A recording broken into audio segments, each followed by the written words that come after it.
am reviewing the book The New Neighbors, and this book came out of April of 2018, so it just came out a few months ago. This book is by Simon Lelic. I believe that's how you say his name. I'm only going to give it 2 out of 5 stars. I just thought it was okay, but when I checked Goodreads today, it had 3.4 out of 5 stars, and there was actually quite a few really good reviews on there, so some people are liking it.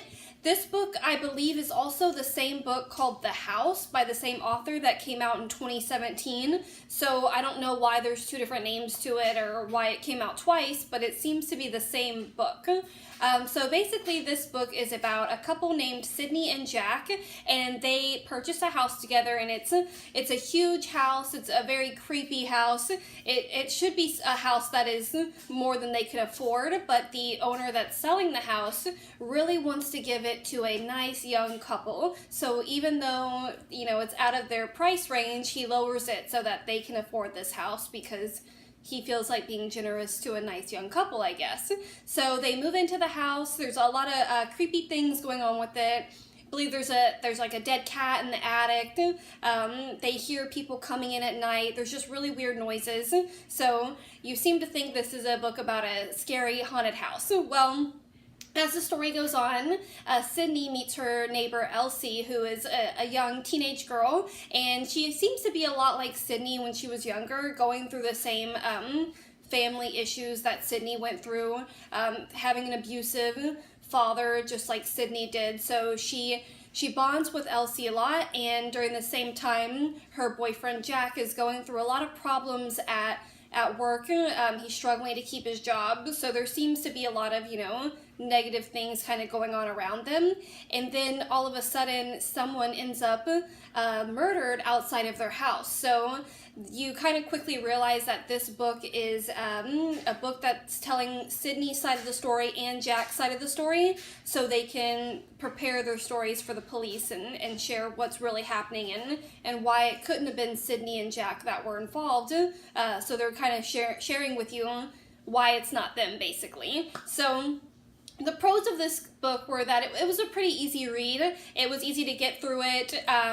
It was interesting. It's an interesting story, and I liked the creepy aspect of the book. I like the that you think it's a haunted house.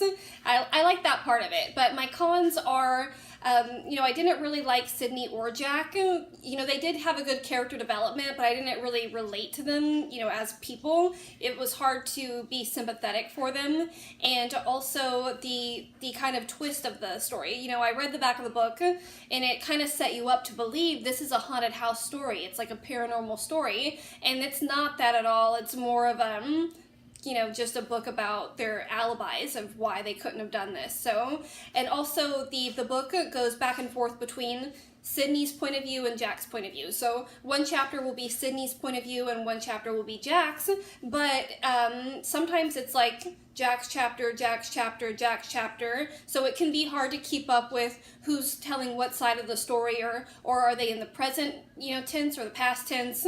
So it's kind of hard to keep up with it as well. So those were the cons for me. I mean, it was pretty easy to read. It took me just like a week to get through it. It's about 300 or so pages, which is probably a little bit more detailed than it should have been, because that's sometimes just repeating itself. So if you like stories that are told, back and forth between 2 people's point of view, pick it up and read it. Tell me what you think. I haven't found too many, great, awesome books yet this year. So if there's anything that you guys have been reading that's been really good, or anything that I should be, reading anyways, whether it's new or old, let me know. I'd love to get some more suggestions, and thanks for watching.